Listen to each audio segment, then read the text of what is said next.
Daniel did not lose Lisa because of one number on a piece of paper. He may have lost her because of everything that number represented. By the time Lisa was standing there holding financial documents and asking Daniel where nearly $100,000 came from, the money itself had already become the smaller problem. The bigger problem was that Daniel appeared to have created an entire financial plan without telling the woman who believed they were building a future together. Lisa wanted one simple answer. Where did the money come from, and why did he hide it? But Daniel did not immediately explain himself. He hesitated. And sometimes that one moment of hesitation tells the other person more than a 10-minute explanation ever could. Because if Daniel had a simple explanation, Lisa expected him to give it. Instead, he looked like somebody trying to figure out how much she already knew before deciding what to admit. That immediately changed the energy. Lisa had discovered the money, but she clearly had not discovered the entire story. And that is where this became much bigger than a financial argument. Was Daniel protecting himself because he no longer trusted their relationship? Was he secretly building something because he believed Lisa would never support him? Or was the money part of an exit strategy Daniel hoped he would never need? Those questions mattered because Daniel's behavior had apparently been changing before Lisa ever saw those documents. His phone became more private. Conversations about money became shorter. Questions about their future started getting vague answers. Even ordinary things like mail and financial paperwork suddenly seemed to require Daniel's personal attention. None of that proves anything by itself. People become private when they are stressed. They become defensive when they feel pressured. They sometimes want more control over their own finances. But when several small behaviors change at the same time, the person beside you usually starts feeling that something is wrong long before they understand exactly what it is.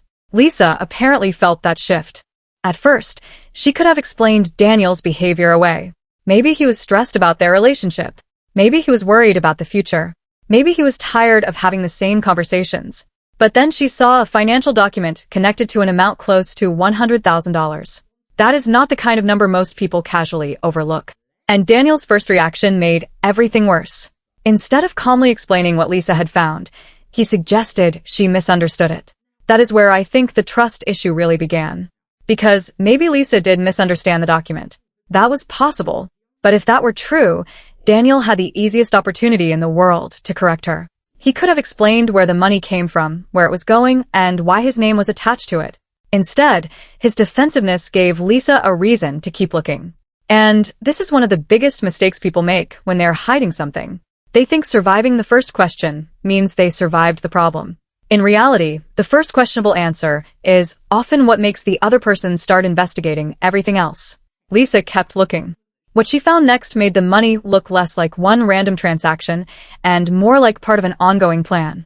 There were statements, transfers, receipts, and correspondence Daniel apparently had not discussed with her.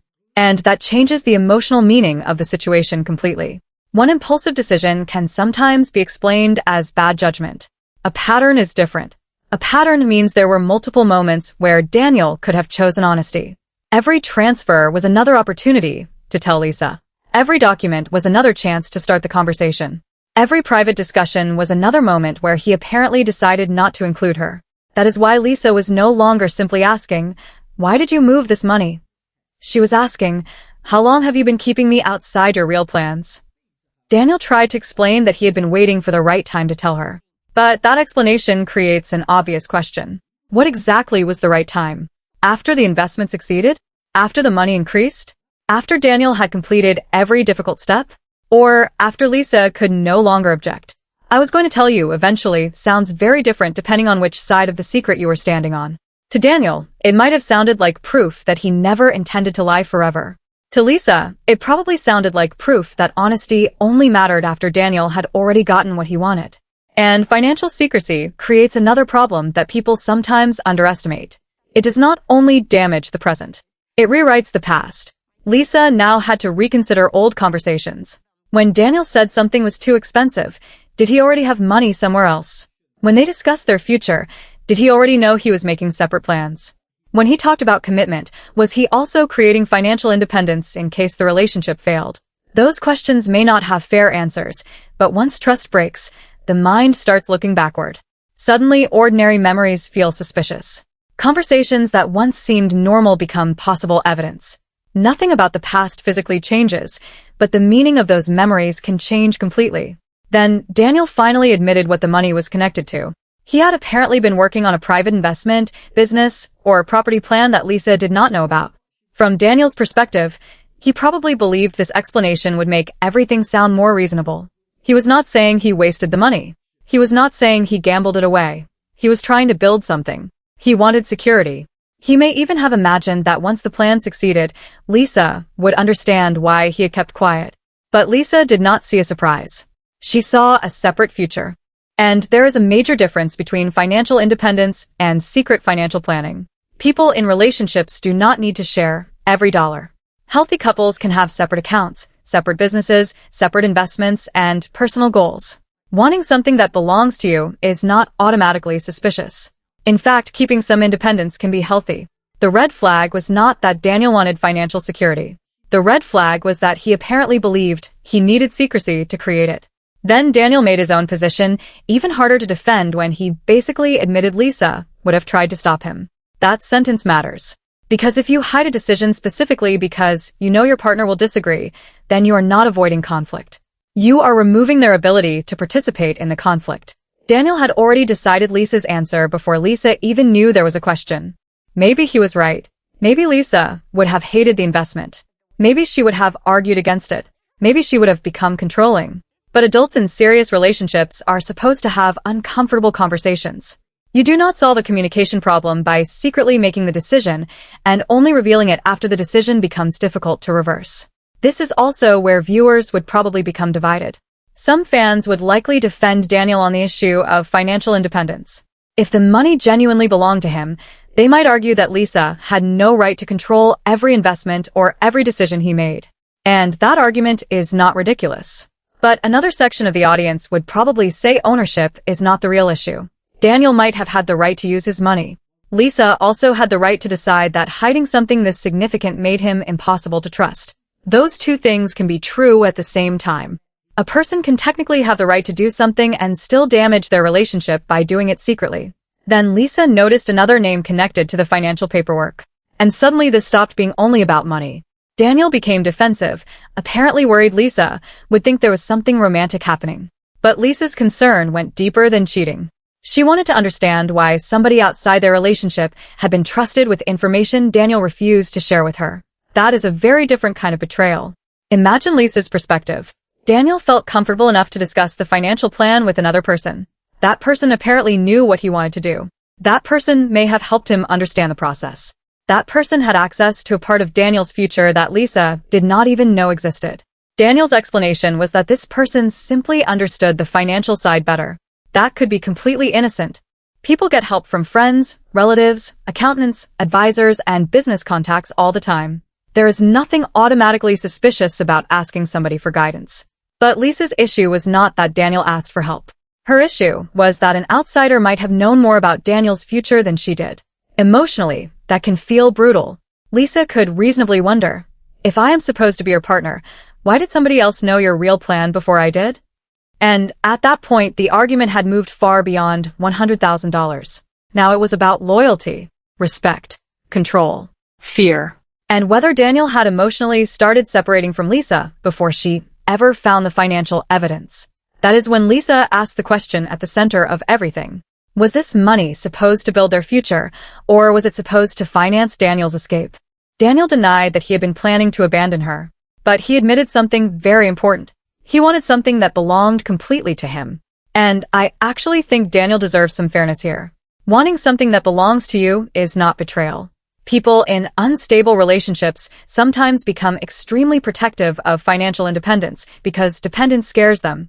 A person can love somebody and still want to know they would survive financially if the relationship suddenly ended. That does not automatically mean they are planning a breakup. It can mean they understand that relationships sometimes fail. The issue is how Daniel created that security. If he had gone to Lisa and said, "I love you, but I need to know I can financially stand on my own," that would have been a difficult conversation. Lisa might have hated hearing it. She might have taken it personally. They might have fought, but it would have been honest. Instead, Daniel apparently wanted the protection of independence without dealing with the emotional consequences of admitting that he needed independence. That is where his contradiction becomes difficult to ignore. He wanted Lisa to believe he was completely committed while privately preparing himself for the possibility that the commitment could fail. Both feelings can exist at the same time. People can be committed and still scared. They can love somebody and still think about protecting themselves. But when one side is hidden, the other person will almost always interpret that hidden part in the worst possible way. And Lisa did. She began connecting everything. The private phone, the vague financial answers, the paperwork, the outside person, Daniel's emotional distance, the secret plan. Now those details were no longer separate incidents in Lisa's mind. They became pieces of one larger story. Daniel had been building an exit strategy. Was Lisa being completely fair? That is where this situation gets complicated. Some viewers would probably say she jumped too quickly from financial secrecy to emotional betrayal. Daniel had not initially said he was definitely leaving. Having personal money is not the same thing as planning a breakup. But many viewers would likely understand Lisa's suspicion. Once somebody hides such a large financial decision and admits they kept it secret because they expected you to object, it becomes difficult to simply trust their explanation. Lisa no longer had access to Daniel's intentions. She only had access to his behavior. And his behavior looked secretive. That is what trust normally protects couples from. When trust is strong, incomplete information receives the benefit of the doubt. Once trust disappears, incomplete information starts looking like evidence. Daniel then turned the argument back toward Lisa. He suggested that her reaction was exactly why he kept things private. That is one of the most interesting parts of this entire conflict, because there are two ways to interpret it. Maybe Daniel genuinely felt controlled. Maybe he believed Lisa would never allow him to make an independent financial decision without turning it into a major fight. If that is true, then this relationship had serious problems before the money ever appeared. But there is another possibility. Daniel might have been using Lisa's reaction after discovering the secret to justify why he created the secret before she knew anything. That argument is much weaker. You cannot simply say, "Look how angry you are that I hid something. This proves I needed to hide it." Of course, Lisa was angry. She had just discovered it. The more important question is how she would have reacted if Daniel had been honest from the beginning. And we cannot know that. This is exactly where hypothetical fan discussion would probably split hard. One side would call Daniel manipulative for trying to make Lisa responsible for his secrecy. Another side would argue that Lisa's controlling behavior may have taught Daniel that honesty only creates conflict. And the uncomfortable answer could be that both of them contributed to a relationship where open communication stopped feeling safe. Maybe Daniel was genuinely afraid of Lisa's reaction. Maybe Lisa had legitimate reasons to distrust Daniel because he had already become distant. Maybe both people were acting from fear instead of trust. That is often how a relationship reaches this point. The money becomes the explosion. But the emotional fuel was already sitting there. Then Lisa stopped arguing. And that may have scared Daniel more than anything she had said. People sometimes think the loudest argument is the most dangerous moment in a relationship. It is not always true. Sometimes the real danger comes when one person suddenly becomes calm because they have stopped trying to convince the other person. Lisa apparently walked away and began packing Daniel's belongings. That action completely changed the power of the conversation. This was no longer about winning an argument. Lisa had reached a decision. And Daniel immediately changed too. The defensiveness started disappearing. He became more emotional. He finally tried to give Lisa the complete explanation. Daniel said the money had never been intended to hurt her. He said their relationship had become unstable, and he was afraid of being financially trapped if everything collapsed. That may be the strongest point Daniel made. Financial fear is real, especially when two people are making major life decisions, depending on each other, combining plans, or potentially living between different countries. Money becomes connected to power. If one person feels financially dependent, they may start making decisions based on fear instead of love. Daniel may simply have wanted to know that if Lisa ended things tomorrow, he would still be able to stand on his own. That part is understandable. But Lisa's answer was also strong. Fear could have started a conversation. Instead, Daniel turned fear into secrecy. Daniel asked whether one financial mistake should erase everything they had built together. But Lisa did not see one mistake. She saw a sequence. Daniel made the original decision. Then he hid it. Then he continued with it. Then he discussed it with somebody else. Then he avoided Lisa's questions. Then he minimized what she found. That is why calling the situation one mistake would probably make Lisa even angrier. A long-running secret requires maintenance. Somebody has to keep choosing it. And then Daniel finally admitted the detail that changed the emotional meaning of everything. Before Lisa discovered the money, he had already thought about leaving. He said he had never officially decided to go. He had never made the final decision. But he had imagined what his life might look like without Lisa. For some people, that admission might not sound shocking. Almost anyone in a difficult relationship can wonder what life would look like if things ended. Having the thought is not the same as packing your bags. But Daniel's admission came after Lisa discovered secret financial preparation. That makes the thought much heavier. Now Lisa could connect his emotional doubts to his financial behavior. He had been wondering about life without her while also secretly building financial security without her. That does not prove Daniel planned to leave. But it makes Lisa's suspicion far more understandable. Daniel insisted that doubts are different from decisions. And technically he was right. People can question relationships and still choose to stay. Healthy relationships can survive periods of doubt. The problem was that Lisa apparently never knew Daniel had reached that emotional point. She believed they were struggling together. Daniel was privately imagining how he would survive without her. That difference could make Lisa look back at everything differently. How many times did she think they were fighting for the relationship while Daniel was mentally testing the exit door? That is why the $100,000 had become symbolic. Lisa was no longer looking at money. She was looking at evidence that Daniel did not feel as secure in their relationship as she believed he did. Daniel may have been protecting himself. Lisa interpreted that protection as preparation for abandonment. Neither interpretation is completely irrational. But once Daniel admitted that leaving had already crossed his mind, Lisa was finished. She told him to take his belongings and go. Daniel looked stunned, and his reaction revealed something important. He had prepared himself for anger. He expected questions. He probably expected accusations. What he did not expect was Lisa refusing to negotiate.